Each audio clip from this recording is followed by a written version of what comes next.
O Senhor esteja convosco. Ele está no meio de nós. Proclamação do Evangelho de nosso Senhor Jesus Cristo, segundo São João. Glória a vós, Senhor. Naquele tempo disse Jesus aos seus discípulos: pouco tempo ainda e já não me vereis, e outra vez pouco tempo e me vereis de novo. Alguns dos seus discípulos disseram então entre si: o que significa o que ele nos está dizendo? Pouco tempo e não me vereis, e outra vez pouco tempo e me vereis de novo, e eu vou para junto do Pai. Diziam, pois, o que significa este pouco tempo? Não entendemos o que ele quer dizer. Jesus compreendeu que eles queriam interrogá-lo. Então Jesus disse-lhes: estais discutindo entre vós, porque eu disse, pouco tempo e já não me vereis, e outra vez pouco tempo e me vereis? Em verdade vos digo, vós chorareis e vos lamentareis, mas o mundo se alegrará. Vós ficareis tristes, mas a vossa tristeza se transformará em alegria. Palavra da salvação. Glória ao Senhor.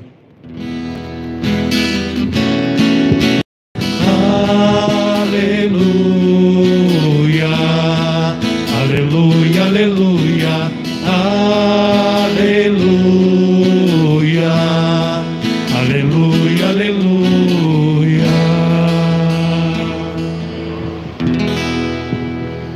Nossa Senhora aparece a 3 crianças, 3 pastorinhos, na chamada Cova da Íria, em Fátima, Portugal, no ano de 1917. No dia 13 de maio deste ano que acabei de citar, se deu a primeira aparição, e assim se sucedeu até outubro do mesmo ano.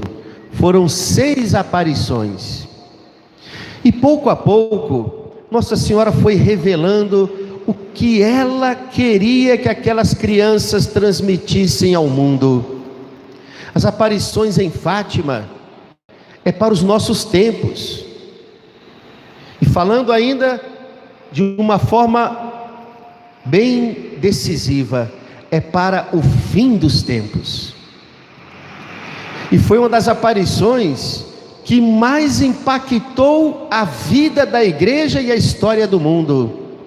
A Mãe do Céu veio prevenir a humanidade de certas tragédias que iriam acontecer, e por isso era necessário oração, sacrifícios e penitências para a paz no mundo e a conversão dos pecadores. A primeira mensagem que ela transmite para aquelas crianças foi um pedido ardente: cessem de ofender o coração do meu filho, que já não suporta mais tantas ofensas por parte dos homens. O Papa Pio XII, que era o Papa no contexto do surgimento das mensagens de Fátima, foi até considerado o Papa de Fátima. No início do século XX, ele já havia dito: o pecado do século é a perda do sentido do pecado.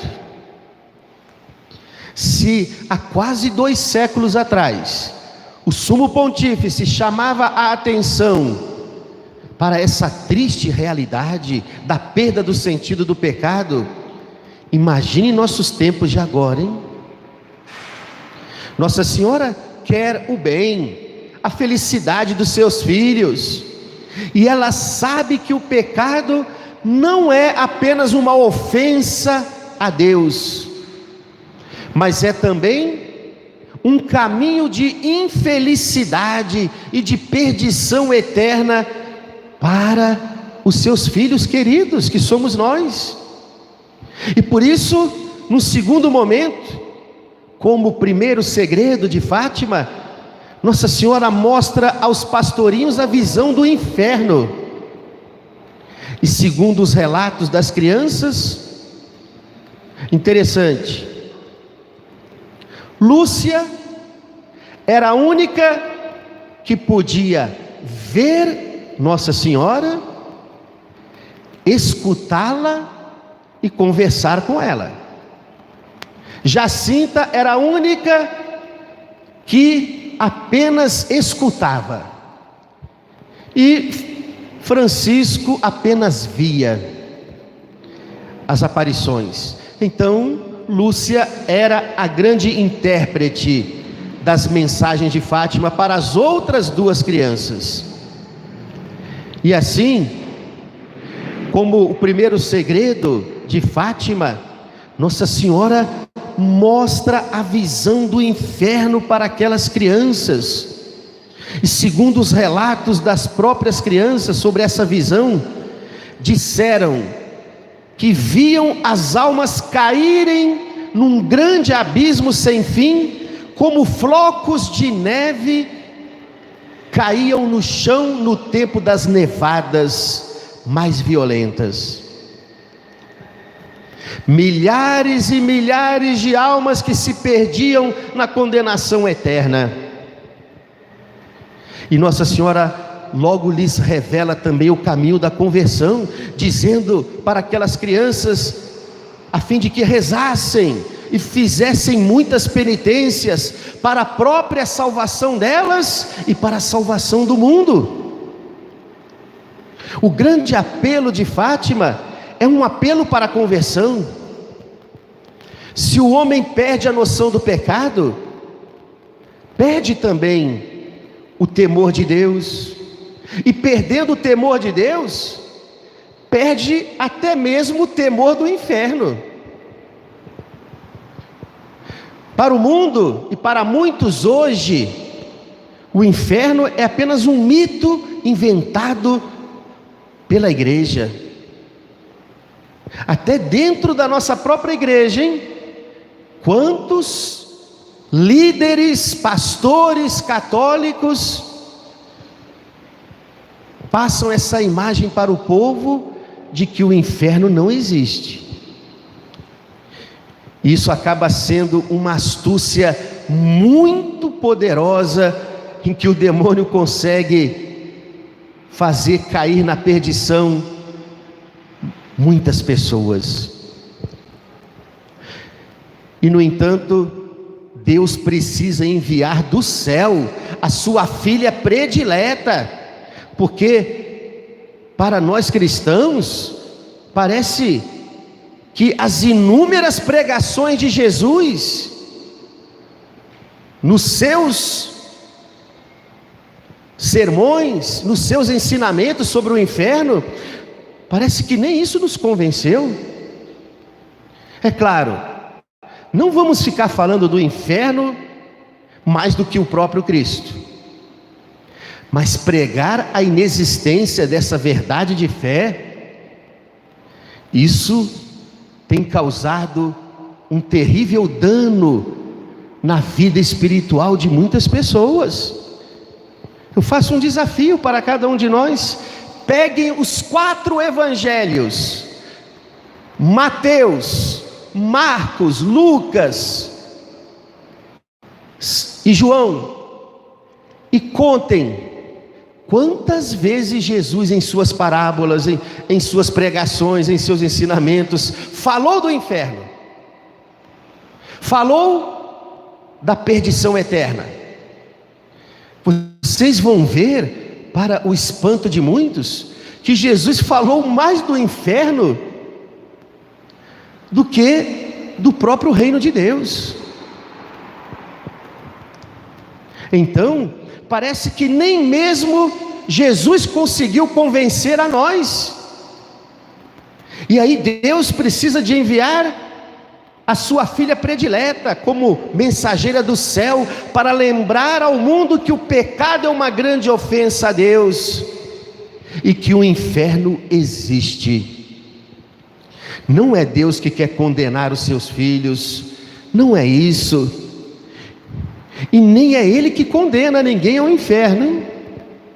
Mas é o próprio homem que, ao se afastar de Deus e trilhar um caminho de obstinação no pecado, é que acaba se fechando para a graça de Deus e para a própria salvação que Deus oferece a todos. O caminho para a perdição eterna é a obstinação no pecado. É o ser humano que não quer se converter, é o ser humano que não quer mudar de vida, que não quer deixar o pecado. Como disse Santo Agostinho, Deus só pode salvar quem quer ser salvo. Nossa Senhora queria que essa mensagem, o seu apelo à conversão, chegasse ao mundo inteiro, e por isso ela mostrou o inferno para aquelas crianças. Existe até uma foto famosa, em preto e branco ainda naquele momento, né? Que se retratou aquele momento exato em que Nossa Senhora mostrou a visão do inferno para as crianças, onde o semblante delas era de um grande pavor. Francisco chegou a dizer: se não fosse uma graça especial de Nossa Senhora, cairíamos morto de pavor durante aquela visão. Nossa Senhora também pediu para que todos os católicos rezassem o terço todos os dias, suplicando a paz para o mundo, a fim de que as guerras cessassem. Naquele momento estava acontecendo a Primeira Guerra Mundial, e ela disse: se a humanidade, se os católicos não rezarem o terço todos os dias pedindo fim da guerra, vai vir uma outra pior. E veio. Alguns anos depois veio a Segunda Guerra, 1939 a 1945, porque os filhos de Maria não quiseram atender o apelo da sua mãe do céu. Nossa Senhora pede para que fizesse penitências, sacrifícios, que se oferecesse penitências e sacrifícios a Deus, pela paz no mundo e pela conversão da humanidade. No período dessas aparições, o que acontecia no mundo, hein? O dragão vermelho começava a se levantar, além da Primeira Guerra Mundial, e vocês sabem quem era o dragão vermelho, né? O comunismo. E Nossa Senhora pediu, né, para que os pastorinhos transmitissem ao mundo que se a humanidade não rezassem, o mundo iria sofrer males muito maiores. Nós queremos a paz no mundo, nós queremos a paz em nosso Brasil, nós queremos a paz em nossas famílias, mas estamos atendendo o pedido de Nossa Senhora em Fátima? Rezar o terço todos os dias, suplicando pela paz no mundo, oferecendo penitências todos os dias.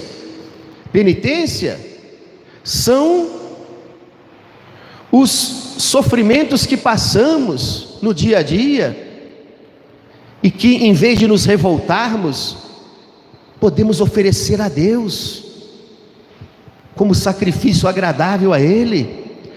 Penitências também podem ser pequenos sacrifícios que a gente escolhe a fazer por amor a Deus e pedindo pela salvação deste mundo. A mensagem de Fátima nos mostra o poder da oração para se vencer os grandes males do mundo, mas parece que muitos não acreditam no poder da oração. O que é que o nosso querido Papa Francisco, desde o ano passado e agora ele repete o mesmo pedido neste ano, durante o mês de maio, dedicado a Nossa Senhora? Rezem o terço todos os dias, suplicando o auxílio da Mãe do Céu pelo fim da pandemia. Em Fátima, Nossa Senhora também fez um outro pedido, o segundo segredo de Fátima: consagrem a Rússia ao meu imaculado coração, pois senão o dragão vermelho espalhará os seus erros pelo mundo inteiro, o comunismo. E Nossa Senhora chega a explicar aos pastorinhos, para que os pastorinhos depois comunicassem ao seu bispo como que deveria ser essa consagração. Era preciso que o Papa, como o vigário de Cristo na terra, reunisse os bispos do mundo inteiro e consagrassem a Rússia de forma singular ao Imaculado Coração de Maria. Isso lá em 1917, em que o dragão vermelho estava se levantando. Pio XII não atendeu o pedido de Nossa Senhora. João 23 não atendeu o pedido de Nossa Senhora. Paulo VI não atendeu o pedido de Nossa Senhora. Somente São João Paulo II, no ano de 1984, realizou esse desejo de Nossa Senhora, mas já era muito tarde. O dragão vermelho já tinha espalhado os seus erros pelo mundo inteiro, e mesmo assim, Nossa Senhora não deixa de cumprir suas promessas. Por aquela consagração que São João Paulo II fez da Rússia, em 84, cai o muro de Berlim, cai o comunismo na Rússia. Só que esse dragão vermelho já tinha se espalhado pelo mundo inteiro, porque os outros papas não atenderam o pedido de Nossa Senhora, preferiram ficar em silêncio. Eu sei que as aparições de Nossa Senhora se tratam de revelações particulares, e a igreja nos ensina que revelações particulares, nenhum clérigo e nenhum fiel católico é obrigado a acreditar. Mas, diante de tantas profecias que foram se realizando, que Nossa Senhora foi prevenindo a humanidade, mesmo assim os nossos pastores maiores não foram capazes de perceber que as aparições de Nossa Senhora eram dignas de credibilidade. E depois essas aparições foram reconhecidas, as aparições em Fátima. Caríssimos irmãos, muitas pessoas acham que o comunismo acabou, ou perdeu suas forças, existindo apenas em alguns países como a China, Cuba, Coreia do Norte, Venezuela. Não existe mais o comunismo leninista, de Lenin, da União Soviética, e nem o comunismo stalinista, que queria dominar o mundo pelas armas, e assim milhões de pessoas morreram. Não existe mais este comunismo com essa roupagem, mas o comunismo nunca esteve mais forte do que nesses nossos tempos de agora, com uma outra roupagem. Gramsci, que ajudou a fundar o comunismo na Itália, inspirou uma nova estratégia para o dragão vermelho avançar com mais poder ainda no meio do mundo. Ele disse: em vez de armas, livros. Em vez de morte de milhões de pessoas que se opõem ao nosso regime, doutrinemos os professores, as crianças, os jovens, nas escolas, nas universidades, nos meios de comunicação, na arte, na ciência, na cultura.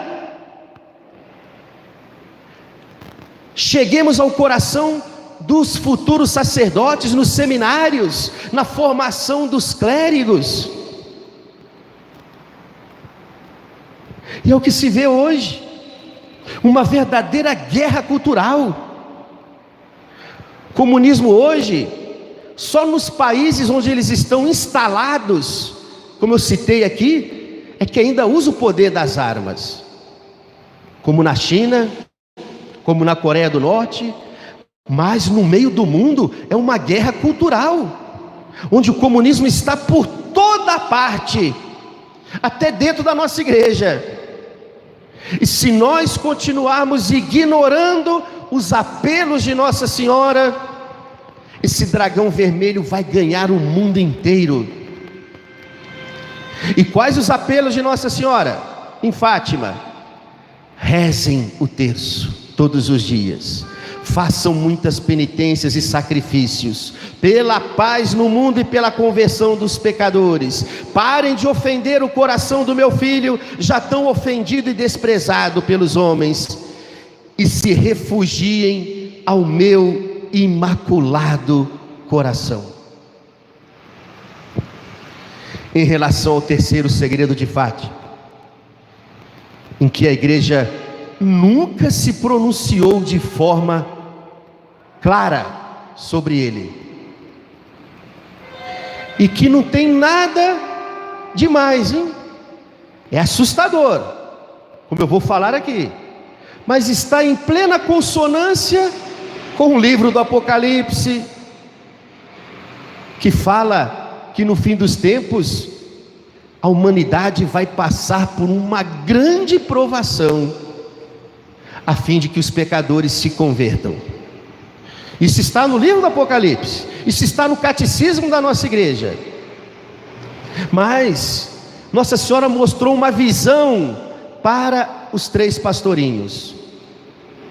O grande anjo de Deus estava como que com uma bola de fogo em suas mãos, jogando em direção à terra. E Nossa Senhora como que segurava essa bola de fogo sobre o seu imaculado coração, como que pedindo ainda mais um tempo para Deus, para a conversão desta humanidade. Depois ela vai explicar aos pastorinhos esse terceiro segredo, é que os papas nunca quiseram falar para a igreja.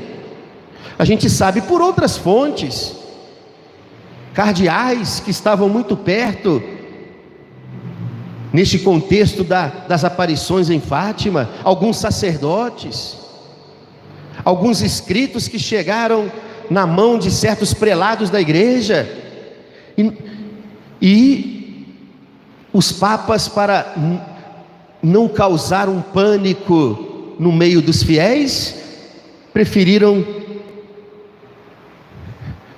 não falar a respeito desse terceiro segredo, que fala de um grande castigo que Deus mandará sobre a humanidade antes da volta gloriosa de Jesus, para a conversão de nós pecadores. Não se sabe que castigo vai ser isso, que grande provação vai ser essa, mas a humanidade vai passar por essa grande provação. Nossa Senhora não está falando nada contrário do que diz o livro do Apocalipse, do que diz o catecismo da igreja, né? E não pensemos que este castigo é o coronavírus, não. Pelo que Nossa Senhora mostrou aos pastorinhos, e essa provação que estamos passando aí é como uma cosquinha debaixo de nossos braços, perto do que virá para a conversão do mundo. E a gente pode ficar escandalizado ouvindo essas palavras, mas padre, Deus vai castigar a humanidade? É porque a gente tem uma ideia muito errada de castigo. Mas olhemos para a própria experiência de um pai e de uma mãe. Um pai e uma mãe que vê o seu filho fazendo coisas erradas, grandes travessuras, não precisa de vez em quando dar uns castigos no filho? Para que o filho seja corrigido, seja educado, tenha limites? Quer criar um delinquente? Quer criar um marginal? Nunca castigue os seus filhos. E castigar aqui não se trata de fazer verdadeiras violências aos filhos, não é isso. É aquele castigo: vai ficar sem celular a semana inteira. Isso para os jovens também seria um terrível castigo, hein? Vai ficar sem jogar videogame a semana inteira, porque você desobedeceu o seu pai e a sua mãe.